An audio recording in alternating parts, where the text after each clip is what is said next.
It was a cold evening, the kind of evening where people hurry home with bags full of groceries and warm food waiting for them. Bright lights from restaurants and shops glowed on the wet streets, and crowds of people moved quickly, talking, laughing, and living their comfortable lives. In the middle of this busy street walked a small boy alone with tired eyes and empty hands. His name was Liam. His clothes were too big for his small body, worn out and stained from days of being worn without washing. His shoes were torn at the front, showing his small toes when he walked. He looked like someone who had been living outside for longer than anyone his age should. His hair was messy, his face was pale, and his eyes, although young, carried the weight of someone who had seen too much. Liam walked slowly, not because he wanted to, but because he didn't have the energy to walk fast. His stomach hurt from hunger, and the last time he remembered eating something was the day before, when someone gave him leftovers. That food hadn't been enough, but it kept him alive. Today he couldn't rely on luck. He needed to find food somehow. As he passed by restaurants, the smell of freshly cooked meals almost made him dizzy. His mouth watered when he smelled fries, burgers, and baked bread. People inside sat comfortably, eating big meals without worrying if they would have food tomorrow. Liam stopped several times just to stare through the windows. He wasn't jealous, just desperate. He didn't want luxury, he just wanted enough to stop the pain in his stomach. He approached a fast food stand first. He stood in line behind paying customers, hoping maybe someone would notice him, maybe someone would offer food. But adults didn't even look down. They were too busy tapping on their phones, making jokes, or arguing about things that didn't matter. When it was finally his turn, the worker didn't even ask what he wanted. He simply said, "No money, no food, move aside." Liam nodded silently and stepped away without arguing. He wasn't angry, he was used to hearing no. He tried a bakery next. The woman behind the counter looked kinder, so he gathered courage and asked, "Do you throw away bread at the end of the day?" The woman frowned, she didn't like the question. "We don't have leftovers," she said shortly, though Liam could see unsold pastries behind her.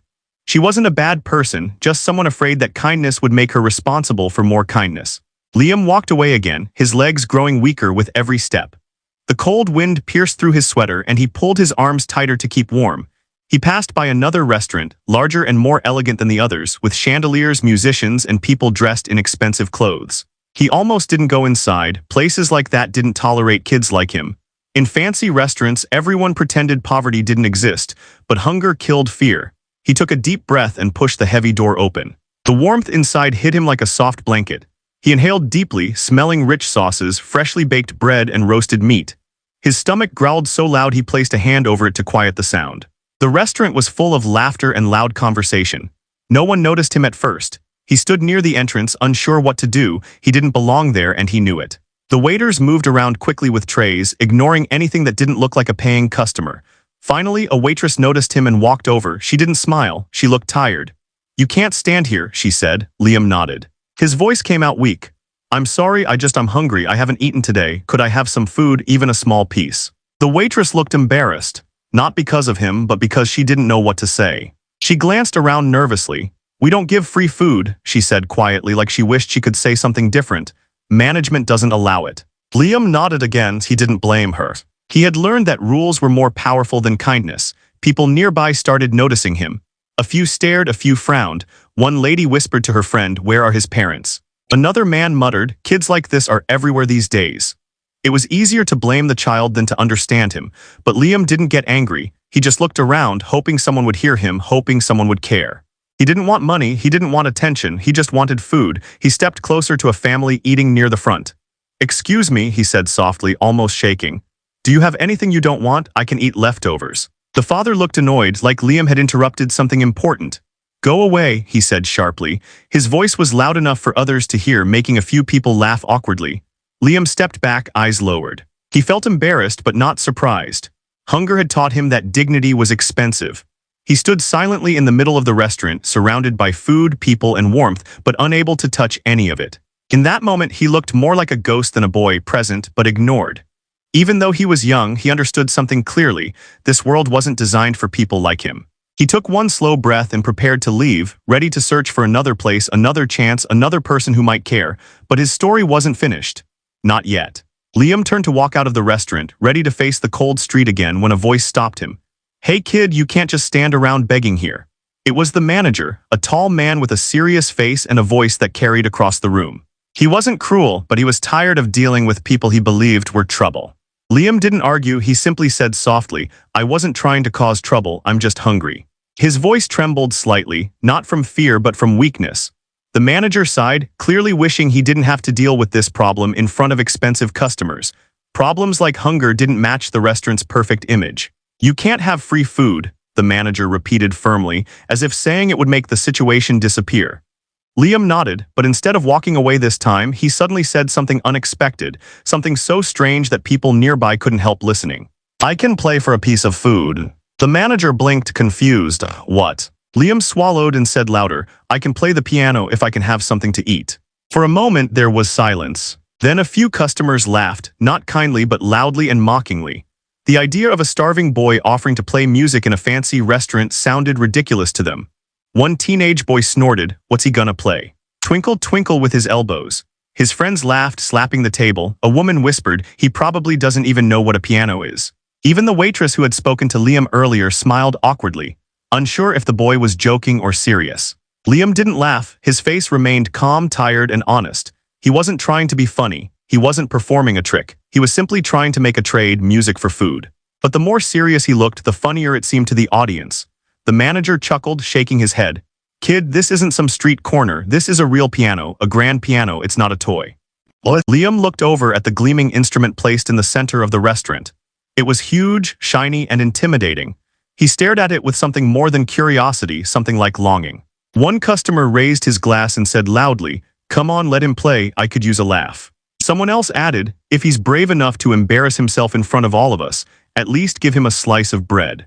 More laughter followed. Some laughed out of cruelty, others out of discomfort, because they didn't know how to respond to hunger except with jokes.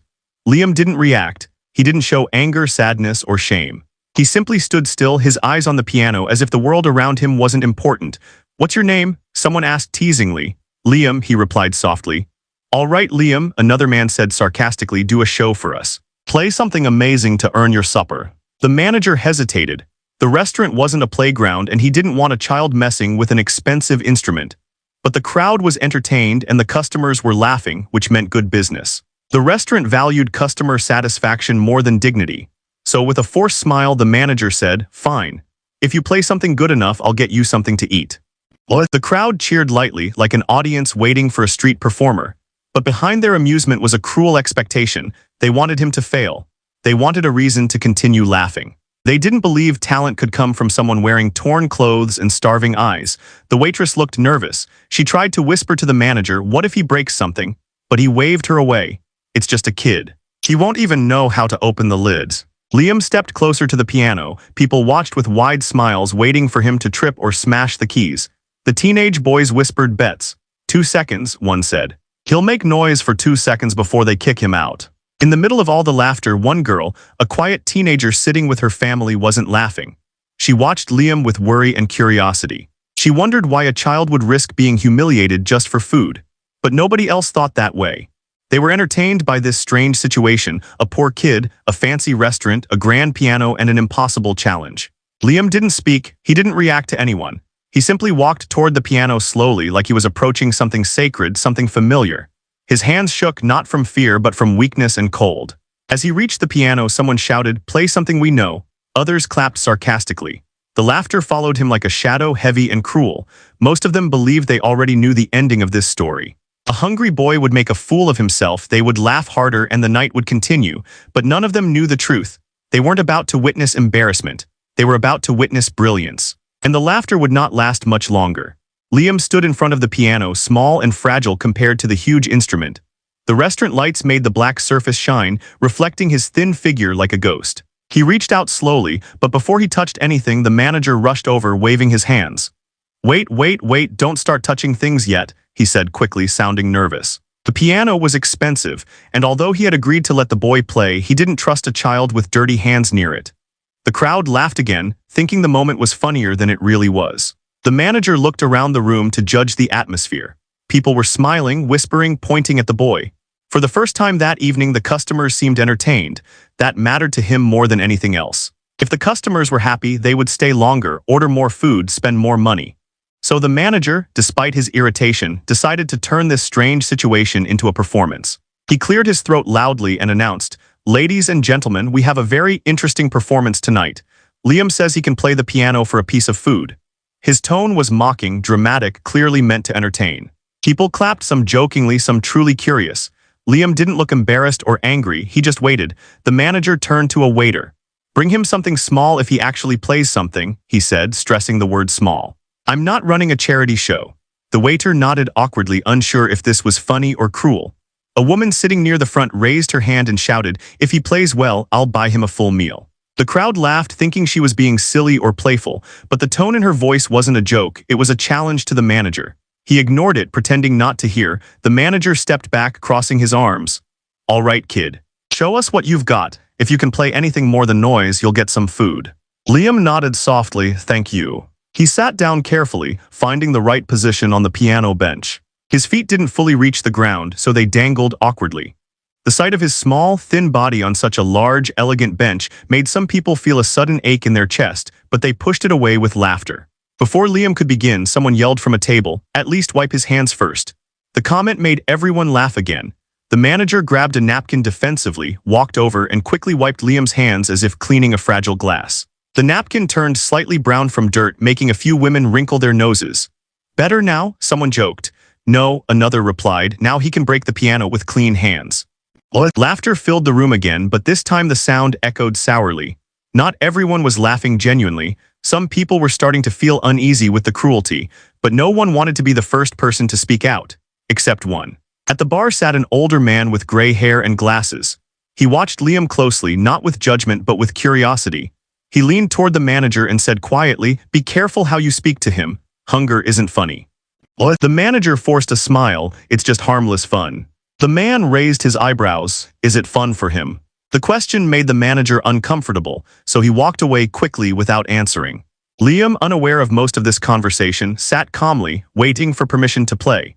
He looked at the keys as if greeting old friends he hadn't seen in a long time. His fingers trembled slightly, not from nervousness now, but from the coldness that had settled into his body. The manager, wanting to regain control, clapped his hands once.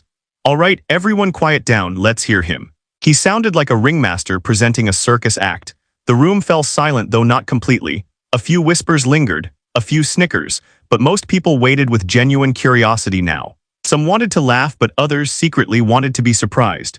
The silence made Liam's heartbeat echo in his ears. He closed his eyes for a second and whispered something to himself. No one heard what he said, but it sounded like a tiny prayer or a promise. Then he opened his eyes again, and something in his expression changed. His face no longer showed fear, it showed focus. In that moment, he wasn't a hungry boy begging for food. He was a musician preparing to speak through music. The manager stepped back, arms crossed, still expecting him to fail quickly. He thought the boy would smash the keys or freeze or panic. He believed talent belonged to schools and rich families, not to dirty children who wandered streets. But the old man at the bar leaned forward, feeling a strange sense of anticipation. He noticed something others didn't, the way Liam's fingers hovered, not randomly, not in confusion, but with familiarity. Like fingers that had practiced thousands of hours. Liam placed both hands on the keys. For the first time all night, the crowd didn't laugh. They held their breath, waiting. The manager smirked, ready for a disaster that would make everyone roar with laughter. But Liam wasn't planning to embarrass himself. He was planning to survive, because music for him wasn't a performance. It was hunger, pain, memory, and hope. And before he played a single note, one thing became clear. This challenge would not end the way anyone expected. Liam sat on the piano bench with his small back straight and his thin fingers resting above the keys. The restaurant, which had been full of laughter and noise just a few minutes ago, now waited with an uncomfortable quiet. People leaned forward, not because they respected him, but because they wanted to witness what they believed would be embarrassing entertainment. They expected him to press random keys, make loud noises, and run away in shame. They expected giggles, chaos, and quick failure. Nobody in that room imagined music. Nobody imagined beauty. Nobody imagined talent. The manager, standing a few feet away, crossed his arms and smirked. He thought the boy's seriousness was funny. "Go on," he said, "play." Liam didn't respond. He didn't look up.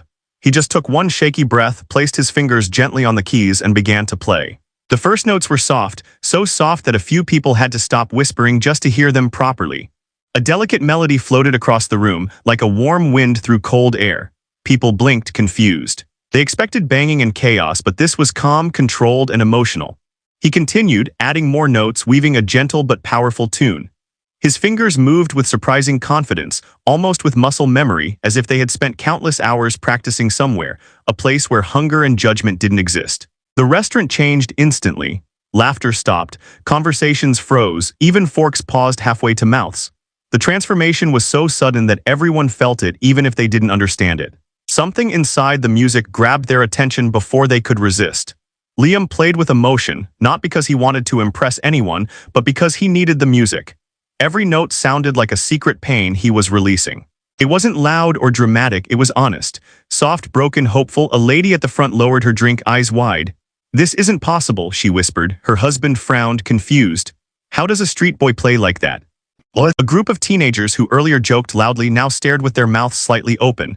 They weren't laughing anymore. They weren't even breathing loudly. One of them whispered, "Dude, he's actually good." Some guests slowly looked around, embarrassed by their earlier laughter. They felt foolish for assuming a hungry child could only embarrass himself. The waitress who first spoke to Liam stood frozen.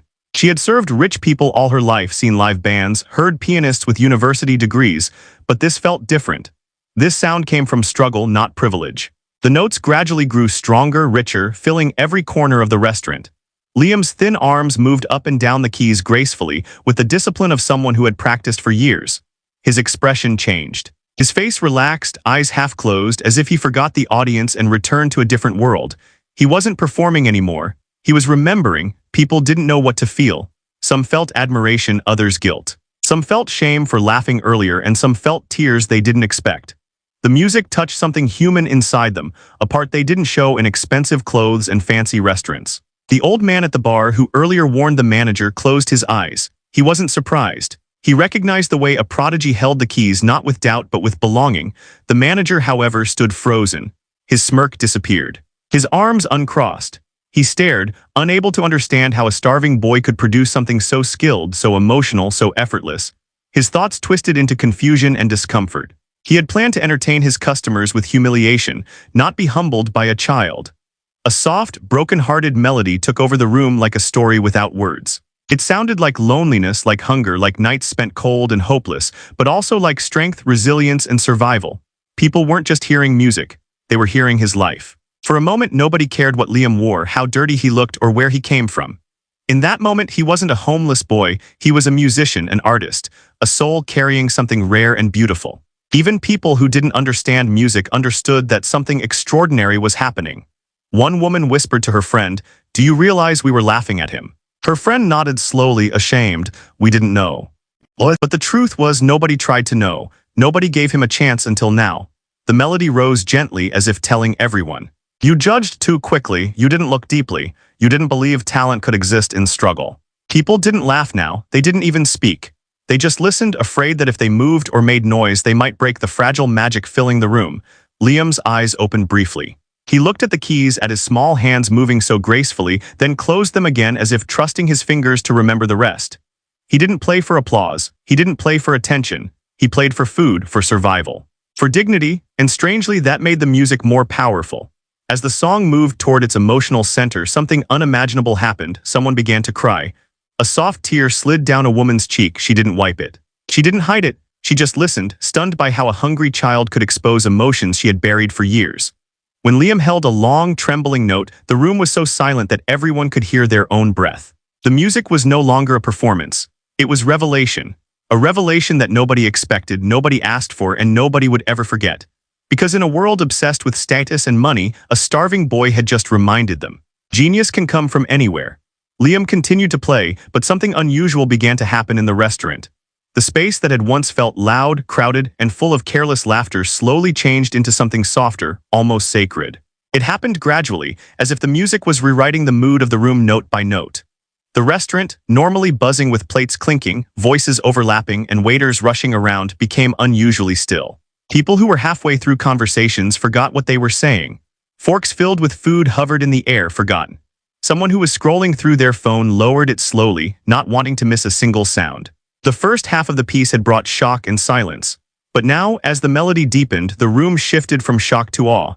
Liam's music began to fill not just the room, but the people in it. His notes felt personal, as if he was telling a story without words, a story about hunger, loneliness, and hope.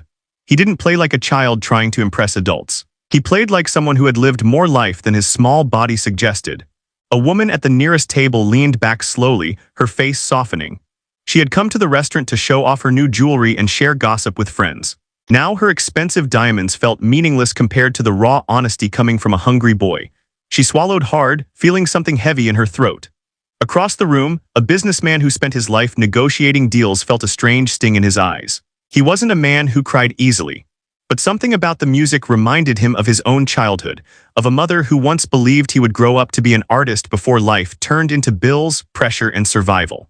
He blinked fast, trying to hide tears he didn't understand. The teenagers who had laughed the loudest earlier now sat completely still. Their bravado had vanished. They were young, but not heartless. Watching Liam play made them feel guilty without anyone accusing them. They looked at each other, not in mockery, but with the uncomfortable awareness that they had participated in cruelty. One of the boys whispered, almost afraid to speak out loud, "He's better than people I've seen on YouTube." His friend nodded, unable to argue. The restaurant employees who spent their nights rushing to serve wealthy guests also felt moved. They knew hunger, they knew long shifts, aching feet, and being ignored. They didn't know much about classical music, but they knew struggle. And they recognized it in every note Liam played. The waitress who first spoke to him placed her hand over her chest unconsciously, feeling her heart beat faster. Her earlier awkward smile had disappeared. Now she looked at Liam with genuine admiration, maybe even protectiveness. The restaurant lights, which were bright and harsh earlier, now seemed softer, warmer, almost gentle. It was as if the room itself was surrendering to the music. But the biggest transformation happened inside the people. Some guests who had come to show off expensive clothes or hold conversations full of ego suddenly felt small. Not because Liam humiliated them, but because his existence reminded them of something they had forgotten: humanity. Many of them spent their lives chasing success, attention, and approval. But sitting in that room, listening to a starving child play with more emotion than trained adults, they realized how empty their achievements felt in comparison. Music stripped them of their status. It didn't matter who wore designer clothes or who had more money.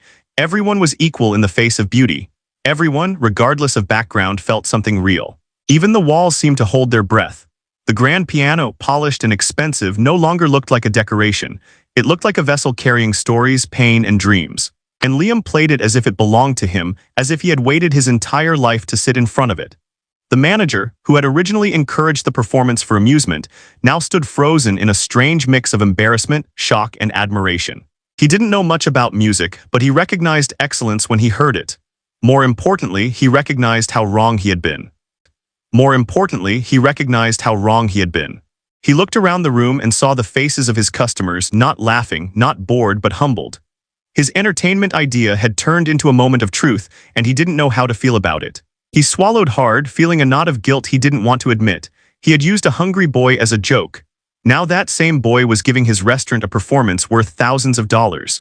And Liam wasn't asking for money. He was asking for food, just food.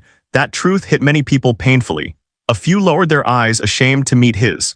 Even the wealthy guests who spent money without thinking suddenly felt the value of what they had taken for granted.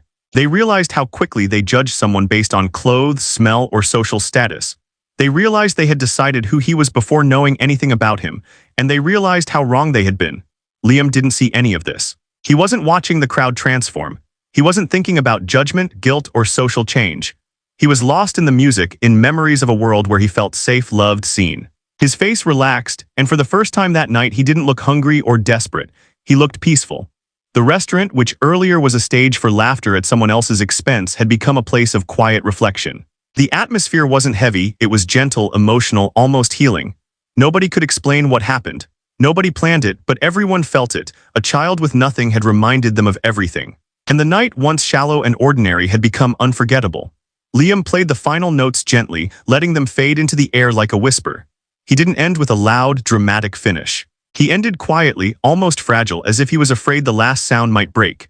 When his hands stopped moving, the piano seemed to hold its breath along with everyone else. For a full second, maybe two, nobody reacted. The room remained silent, not because they didn't like it, but because they didn't know how to respond. It felt wrong to break the magic too quickly. People stared at Liam, still caught between disbelief and emotion. Liam sat there, hands in his lap, breathing carefully, afraid to look up. He didn't expect applause. He didn't expect praise. He just hoped someone would remember their promise and give him food. His stomach still hurt and his body still felt weak, but somehow for a moment the hunger seemed distant. Then from a corner table, a single pair of hands began to clap. Not mockingly, not sarcastically, soft, respectful applause. The sound felt strange in the quiet room, like a small candle being lit in darkness. A few seconds later, more people joined in, slowly at first, uncertain but genuine. It wasn't the loud, excited applause they gave after a live show or a band performance. It was a slow, thoughtful clapping, shaped by admiration and shame. People were not just clapping for the music. They were clapping because they knew they had judged him wrongly. They were clapping because they saw something rare, talent born from suffering, not privilege. Liam finally lifted his head, confused by the sound. His eyes widened slightly as he saw people watching him with different expressions now. No laughter, no mocking smiles, just quiet respect. Some guests, especially the ones who had laughed the loudest earlier, clapped harder now, as if trying to erase their earlier cruelty. A few people even stood up, unsure whether it was appropriate, but feeling compelled by something bigger than social rules. The teenagers, who earlier joked about him banging the keys like a child, applauded with nervous smiles. One of them leaned toward his friend and whispered, "Dude, he's way better than anyone in our school." His friend nodded, too stunned to respond. The waitress who first spoke to him clapped with tears in her eyes. She wasn't a musician, but she understood hardship. She knew what it meant to fight silently.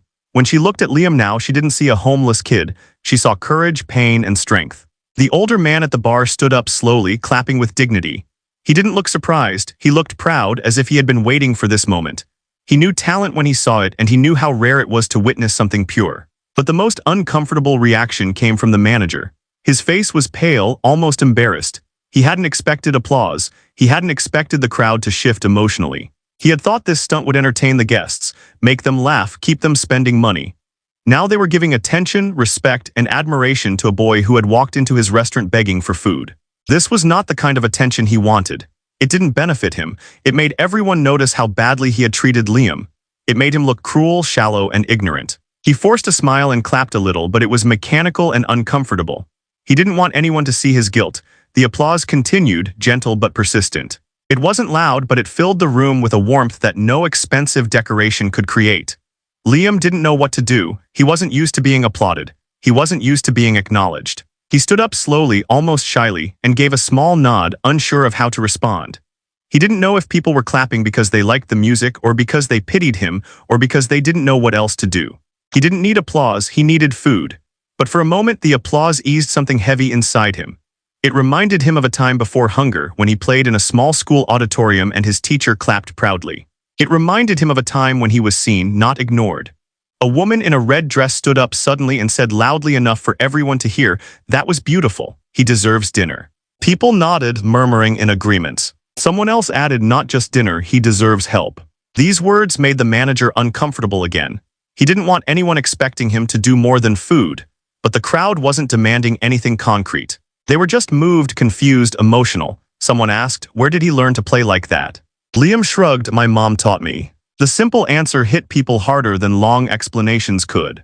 It hinted at a story they would never fully hear. A story of love, loss, maybe abandonment, maybe tragedy.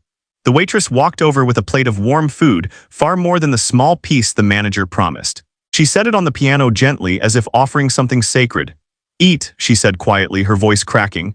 Liam looked at the food, then at her, then at the crowd. He didn't speak. He just nodded gratefully and sat down again. The applause faded, replaced by a silent understanding. In that moment, the restaurant wasn't a place of status, money, or ego. It was a place of humanity. People realized they hadn't just witnessed talent, they had witnessed survival. The night had changed them, even if they didn't admit it, and nobody laughed anymore. Liam stared at the plate of food in front of him as if it were something unreal.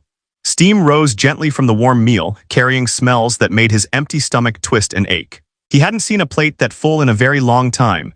It wasn't scraps or leftovers, but a real dinner prepared carefully, presented beautifully. For a moment, he didn't move. Not because he wasn't hungry, but because he was overwhelmed. Happiness can be scary when you're used to disappointment. He held the fork awkwardly, afraid someone might suddenly change their mind and tell him to stop. But nobody did. The waitress who brought the plate stood nearby, watching him with a soft smile, as if waiting for him to feel safe. "Go ahead," she whispered. "It's yours." Liam nodded and took a small bite, almost cautiously. The taste hit him so hard that his eyes watered, not from sadness, but from relief. Food, something so ordinary for everyone in that restaurant, felt like a miracle to him. People around the room didn't return to their normal conversations. Instead, they watched in silence, unsure how to act. They weren't staring like before with judgment or curiosity. They were simply observing a moment that didn't feel normal, almost sacred. A woman at a nearby table leaned toward her friend and whispered, "He must have been starving." Her friend nodded, eyes soft. No child should look that hungry. The teenagers who had mocked him earlier sat quietly, absorbed in their own thoughts. One boy finally spoke, voice low, "We were jerks." Another replied, "Yeah, we didn't know he could play like that." But he wasn't just talking about the piano. He was talking about humanity. At another table, an older couple began discussing quietly, not about careers or vacations like before, but about their grandchildren. The music had reminded them that life wasn't always about success and money. Sometimes it was about caring, listening, noticing the small hurts people carried. The manager, meanwhile, kept moving anxiously around the restaurant, pretending to work. He didn't want to face the awkward reality that he had been cruel. He didn't understand what to do with guilt, especially when people had witnessed it. He offered no apology, only silence, hoping the night would pass and be forgotten. But it wouldn't be. The older man at the bar approached Liam slowly. He didn't speak at first. He just waited until Liam looked up at him with crumbs around his mouth and tired eyes.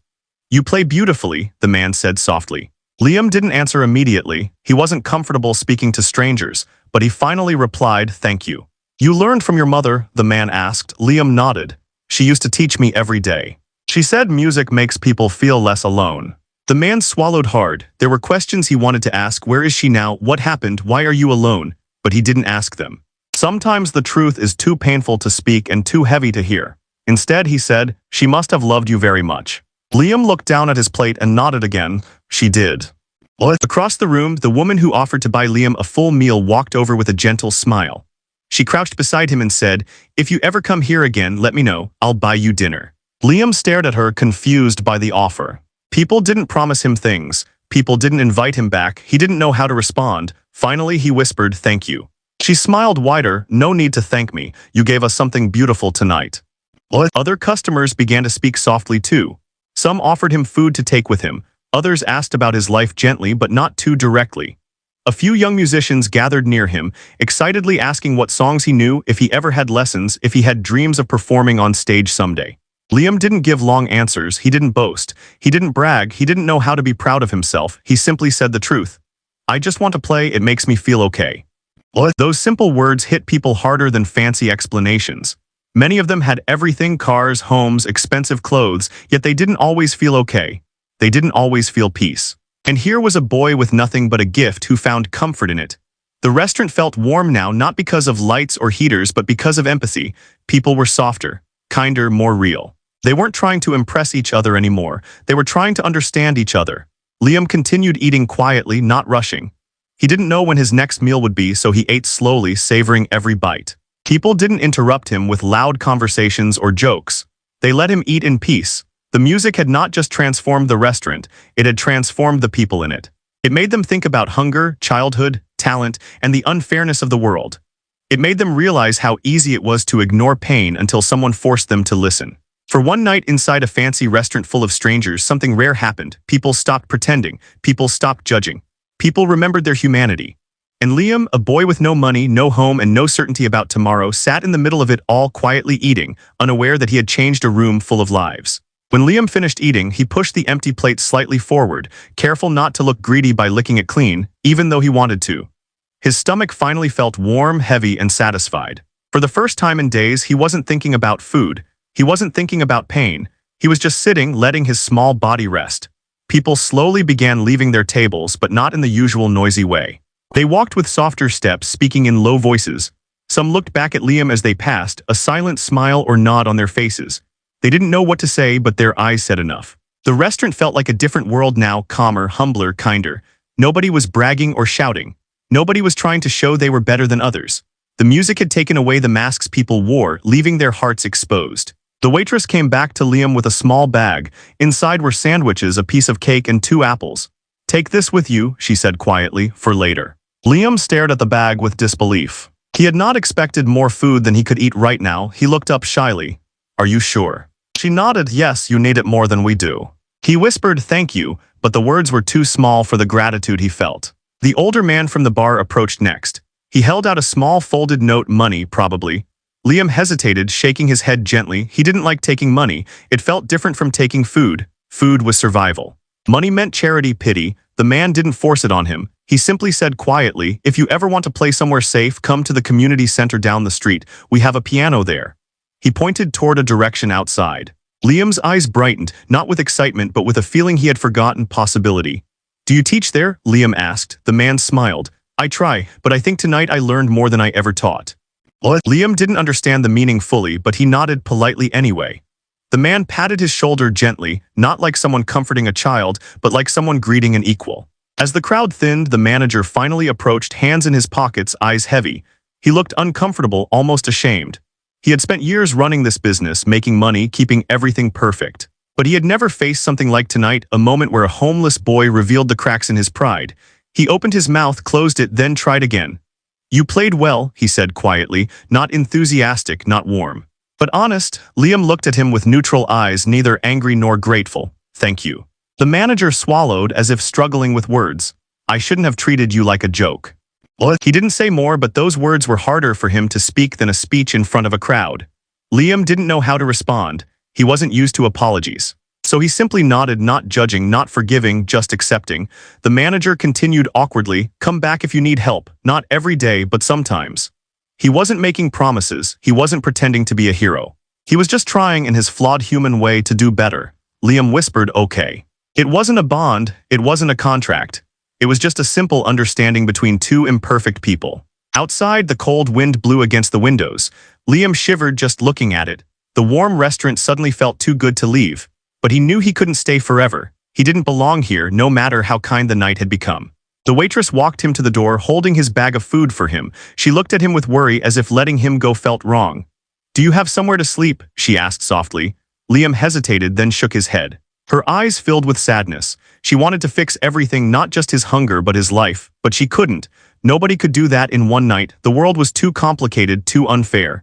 "You can come here again," she said. "Not for food, just to rest for a while if we're not busy." It wasn't a solution, but it was kindness, and kindness mattered. Liam whispered, "Thank you for not laughing." Her eyes softened, "Thank you for reminding us not to."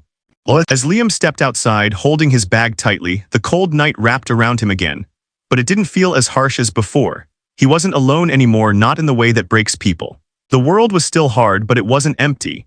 He looked back through the restaurant window one last time. People were cleaning up, stacking chairs, returning to routine. But something small had changed in every face.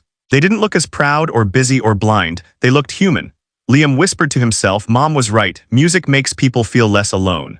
He turned and began walking slowly down the street, shoes scraping against the pavement. He didn't know where he would sleep tonight. He didn't know what tomorrow would bring. But he had food. He had a place he could return to. He had a piano he might play again. And he had hope, fragile, small, but real. Sometimes that is enough to keep walking.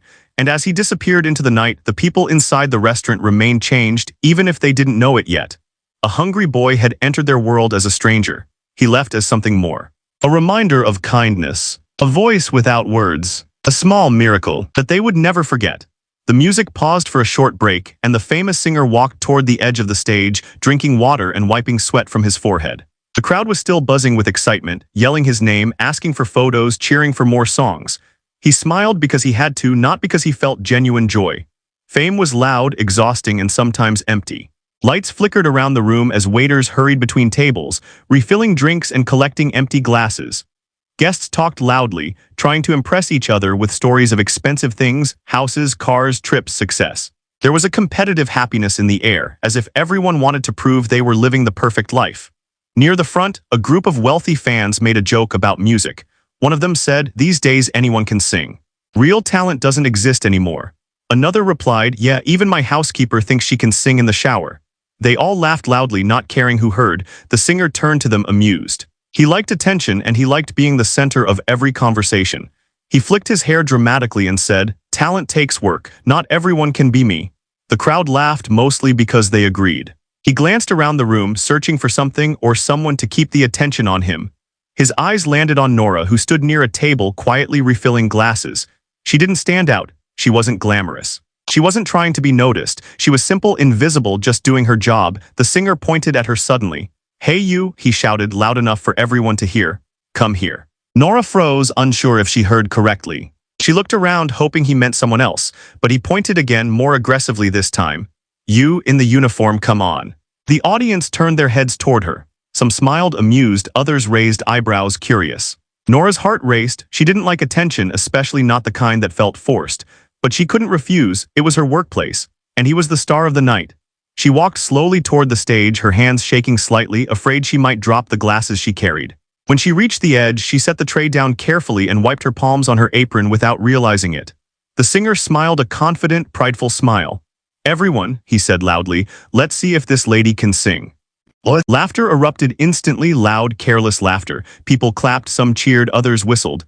They weren't cheering for talent. They were cheering for entertainment at someone else's expense. Nora's face turned red. She shook her head politely. "I don't sing," she said quietly, voice barely audible. The singer leaned closer to the microphone and repeated loudly, "She says she doesn't sing." The crowd laughed louder. He wasn't interested in her answer. He was interested in reaction. "Come on," he said, his tone teasing. "We're all friends here, just one little solo, show us what you've got." Norah shook her head again. She wasn't afraid of singing, she had sung before, but she was afraid of being laughed at. She didn't want to be the joke of the night. A woman in the audience shouted, "Don't be shy, it's just fun." Another man added, "Even if you're terrible, we'll clap." Their idea of fun was humiliation disguised as entertainment. The singer, sensing hesitation, decided to push harder. He took a few dramatic steps forward, reached down and took Nora's hand. His grip was surprisingly strong. He practically dragged her onto the stage. The crowd cheered and clapped as she stumbled slightly, trying not to fall. She looked like a frightened animal trapped under bright lights. Once she stood beside him, he held the microphone toward her. "Tell everyone your names," he commanded. Her voice trembled. "Norah." The crowd repeated her name, mocking or exaggerating it. "Norah," one man shouted in a high-pitched voice. People laughed again. The singer smirked. "Norah will now sing a solo for us. If she impresses us, maybe I'll give her a job on tour." He didn't mean it. He said it because it sounded entertaining. Norah stared at the floor. She didn't know what to do. Saying no felt impossible. Saying yes felt terrifying. She whispered, "I don't know what to sing." A voice from the audience yelled, "Anything, sing your ABCs." Laughter, more laughter, cheap laughter. The famous singer leaned toward her ear and whispered something she would never forget. "Don't ruin the mood, just sing something, don't embarrass me." His words weren't kind, they weren't supportive, they were selfish, demanding, and careless. He wasn't giving her an opportunity, he was using her to fill a moment of boredom. He stepped back and shouted into the microphone, "Let's give Norah some encouragement." The audience clapped loudly again, a noisy mixture of excitement and expectation. But their applause didn't feel supportive. It felt like pressure, like a wall closing in. Norah looked around the room, eyes wide, throat tight. She wasn't used to being seen, she wasn't used to being judged. And now hundreds of eyes stared at her, waiting for her to act. She remembered her mother's voice, soft, gentle, telling her to sing because it made her happy, not because people demanded it. Her eyes filled with tears, not from sadness but from fear and memory. She didn't want to sing for attention. She didn't want to sing for the crowd. She didn't want to sing for the famous singer's ego. But something inside her told her that staying silent would hurt more than trying. She took a shaky breath. The singer smiled selfishly, believing he had created a funny moment. He had no idea what he was about to witness. Norah stood on the stage, blinking under the bright lights that made her feel exposed, too visible, too vulnerable. She wasn't wearing anything special, just a worn uniform, black shoes, and an apron. Her simple appearance made her stand out even more, because everyone else in the room looked polished, stylish, confident. She didn't belong on that stage, and everyone knew it. The famous singer, meanwhile, stood beside her with a playful smile, completely relaxed, as if he was sure this moment would be entertaining. He wasn't worried about embarrassment, because he assumed she would be the one embarrassed, not him. The audience leaned forward in their seats, not with curiosity, but with amusement. They weren't expecting a performance, they were expecting a disaster.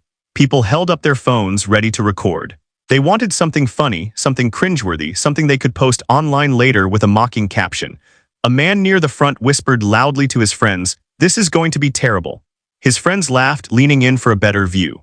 Another woman, swirling her drink, said, "Why would she agree to this? She's going to regret it." But nobody thought about how Norah felt, standing frozen, forced into spotlight by someone with too much power and too little empathy. Everyone assumed she would fail because she looked ordinary. She didn't look like a singer. She didn't have dramatic makeup, expensive clothes, or a confident posture. She looked like a worker, someone invisible, someone easily dismissed. Someone from the back shouted, "Come on, get it over with." The crowd chuckled, impatient. The famous singer raised his eyebrows at Norah, acting playful but with a hint of pressure. "Ready when you are," he said into the microphone. Those 4 words sounded friendly, but Norah heard something else. "Don't embarrass me." Her throat felt tight. Her stomach churned. She wished she could disappear, fade into darkness, hide somewhere no one could see her. But she couldn't. She had been dragged into this moment, and all she could do was face it or walk away. Walking away would make the crowd laugh harder. Staying meant risking humiliation. Some people in the audience leaned back, crossing their arms, confident in their predictions. They believed that talent belonged to those who looked talented. And Norah didn't look the part. One teenager whispered to his friend, "She's probably going to scream sing like those bad talent show auditions." His friend snorted, "Better record just in case." Phones were pointed at her like weapons, ready to capture failure. But not everyone was cruel. In a quiet corner, an older couple watched with worried expressions. The woman frowned, whispering, "This doesn't feel right." She looked scared. The man nodded, sighing, "Fear isn't entertainment." Near the bar, a young girl tugged on her mother's sleeve and asked, "Why are they making her sing if she doesn't want to?" The mother didn't have an answer. She just stroked her daughter's hair and said, "Sometimes people forget to be kind." But kindness was rare in that moment. The famous singer, enjoying the attention, stepped back and sat casually on a high stool, crossing his legs like a judge on a talent show. He gestured to the pianist, signaling him to start playing something simple and soft. A gentle melody filled the room. It was a familiar tune, something easy to follow, but even a simple song could reveal skill or lack of it. The audience grew quiet, but it wasn't respectful silence. It was hungry silence, eager to witness a mistake. The singer tilted his head, pretending to be encouraging, but his eyes sparkled with mischief. He didn't believe she could surprise him. He didn't believe she had anything special to offer. In his mind, this was entertainment, a harmless joke, a funny memory, something he could talk about later. He had no idea his arrogance was being watched closely by people who were slowly losing respect for him. Norah took a deep breath, her chest rising and falling slowly. Her mind was full of noise, doubt, fear, memories of her mother singing lullabies in a tiny kitchen, memories of singing at night when no one could hear. Her hands trembled slightly, but her voice stayed silent. People shifted impatiently. Someone muttered, "She doesn't even know how to start." Another replied, "I told you she's going to freeze." But Norah wasn't frozen because she didn't know how to sing. She was frozen because she knew this moment could change everything, not because of attention, but because of shame. When you sing in your room, there is no pressure, no judgment, no crowd waiting for you to fail. On a stage with hundreds of eyes staring, failure feels like a wound that takes years to heal. One wrong note, one shaky breath, one crack, and she would be remembered not as Norah, the hardworking woman, but as the joke of the night. She looked out at the audience, and for the first time she noticed their faces, amused, curious, expectant. Nobody believed in her. Nobody wanted to believe in her. And strange as it was, that realization made the fear fade slightly. Because if nobody expected anything good, she didn't have anything to lose. She swallowed hard, her voice shaking inside her chest, waiting to be born. The pianist looked up at her with soft eyes, silently asking, "Are you ready?" She nodded. Not confidently, but bravely. The crowd leaned forward again, hungry for entertainment. They weren't waiting for beauty. They were waiting for failure. They thought the next sound they heard would be embarrassing, awkward, painful. But they didn't know Norah. They didn't know her voice. They didn't know that sometimes the quietest people carry the loudest talent. The room waited, and Norah opened her mouth to sing. Norah stood under the lights with her mouth slightly open, but no sound came out yet. Her heart was beating so loudly she could feel it in her ears. Her hands shook, her knees felt weak, and she wondered if she might faint. For a moment, she thought about stepping back, shaking her head, and walking off the stage, no matter how much people laughed. At least then she could escape this horrible pressure. But then something very soft, almost invisible, happened inside her. A memory came back. It wasn't a big, dramatic memory, it was simple. A memory came back. It wasn't a big, dramatic memory, it was simple. She remembered standing in a tiny kitchen as a child, watching her mother cook. Her mother would sing quietly while stirring soup or washing dishes. She didn't have a perfect voice and she didn't care. She sang because it made the house feel warm. She sang because it made their hard life feel less heavy. She sang because music helped her breathe. And sometimes Norah would sing with her. Her mother would smile and say, "Don't be afraid of your voice, it belongs to you. No one can take it away." But many things had been taken away over the years. Her mother, their home, her dreams, all of it disappeared slowly. Singing became something private, fragile, hidden. Something she only did when she was alone, when nobody could make fun of her. And now, here she was being forced to share the most sensitive part of herself in the most humiliating situation possible. Her mind screamed, "You can't do this." But her heart whispered, "Sing because you need to, not because they asked you to." She looked at the audience, not at their faces, but at their silhouettes. She didn't see individual people anymore. She saw shadows, shapes, blurs. That made it less frightening, because you can't fear shadows the same way you fear eyes. The pianist began softly, giving her a space to join. He wasn't pushing her. He was waiting patiently, gently, like someone offering a hand instead of demanding performance. The famous singer smirked, leaning back casually, expecting her to fail publicly. In his mind, this whole moment was harmless fun, a joke, a small story, something to talk about later. He was thinking about entertainment, not emotion. He didn't know he was pushing someone to face a battle she didn't ask for. Norah took another deep breath, deeper than before. Her lungs filled with air and her body began to steady. She closed her eyes, the lights disappeared, the crowd disappeared, the stage disappeared. All that remained was the memory of singing in a tiny kitchen. She sang the first note. It was small, soft, and shaky, like a child taking their first step. Some people in the audience smiled, thinking it sounded weak. A few whispered, "Here we go," ready to record a terrible performance. But Norah didn't stop. She sang the next note slightly stronger, and then another, and another. Her voice wasn't loud, but it was rich, warm, emotional, full of something real. She wasn't trying to sound impressive. She wasn't copying anyone. She was singing with her real voice, the one she hid away for years. The audience's laughter faded into confusion. The famous singer who expected embarrassment sat up straight, eyes narrowing. He didn't smile anymore. He didn't look relaxed anymore. He wasn't expecting this. Norah's voice grew steadier with every breath. Her fear didn't disappear completely, it transformed. It became energy, power, emotion.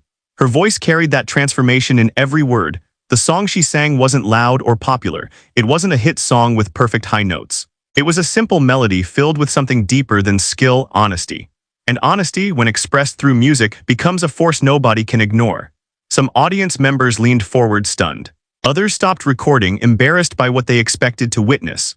People who were ready to laugh now sat frozen, captivated. Norah didn't look confident. She didn't smile. She didn't perform like someone who wanted applause. She sang like someone who needed to breathe, who needed to feel alive. For a moment, she wasn't a waitress. She wasn't a joke. She wasn't invisible. She was a person, standing alone, holding onto a piece of herself that life hadn't managed to destroy. The famous singer felt something unfamiliar, unease. He wasn't embarrassed yet, but he was uncomfortable. His joke had turned into something powerful, and he wasn't in control anymore. Norah's voice rose gently, not dramatically, but beautifully. Clear, emotional, sincere. It wasn't perfect, but it was human. And that made it unforgettable. A woman in the audience wiped a tear from her eye, shocked by her own reaction. A man who earlier mocked Norah crossed his arms, unable to meet her gaze. The teenagers looked at each other, quietly failing to hide their embarrassment, not because Norah was bad, but because they had misjudged her so completely. Norah's voice reached a quiet peak, not dramatic but heartbreaking, and then slowly, softly, she ended the verse. Silence followed, a deep, heavy silence, not because she failed, but because she didn't sing to impress. She sang to survive, and in doing so, she broke every expectation in the room.